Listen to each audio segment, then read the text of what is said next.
গ্ৰীষ্মৰ লগে লগে আহিল অভিযন্তা চৰাই জাক ঘৰৰ চৌহদৰ তামোল অথবা নাৰিকল গছত বাঁহ সাজিবলৈ আৰম্ভ কৰিছে অভিযন্তা চৰাই জাকটোৱে কাজিৰঙাৰ বহু অঞ্চল মুখৰ হৈছে এতিয়া জাক জাক টুকুৰা চৰাই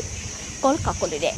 মৰা ডিফলুৰ পাৰত আতুম টুকাৰিকৈ বাঁহ সজাত ব্যস্ত হৈ পৰিছে চৰাই জাকটো সময়ৰ অগ্ৰগতিৰ লগে লগে সংখ্যাগতভাৱে হ্ৰাস পাইছে টুকুৰা চৰাই অভিযন্তা চৰাই জাকটো সংৰক্ষণৰ বাবে এতিয়া সকলোকে আহ্বান জনাইছে একাংশ প্ৰকৃতিপ্ৰেমীয়ে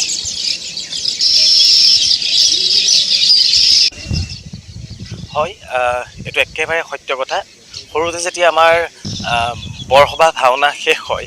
আৰু বৰসভাত আমি যেতিয়া ৰজা মহাৰাজাই মুকুটবিলাক পিন্ধে তাৰ ঠিক বৰসভাৰ পিছতে আচলতে টুকুৰা চৰাইৰ বাঁহবিলাক বতাহত তললৈ সৰি পৰে আৰু আমি সেই ভাওনাৰ কথাখিনি স্মৃতি ৰোমন্থন কৰি সেই টুকুৰা চৰাইৰ বাঁহৰ সেইডাল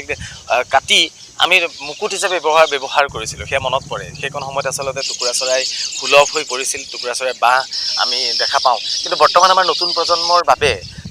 মানে টুকুৰা চৰাইৰ বাঁহটো দুৰ্লভ হৈ পৰিছিল কিন্তু সুখৰ বিষয় এইটোৱেই যে আজি কেইবছৰমানৰ পৰা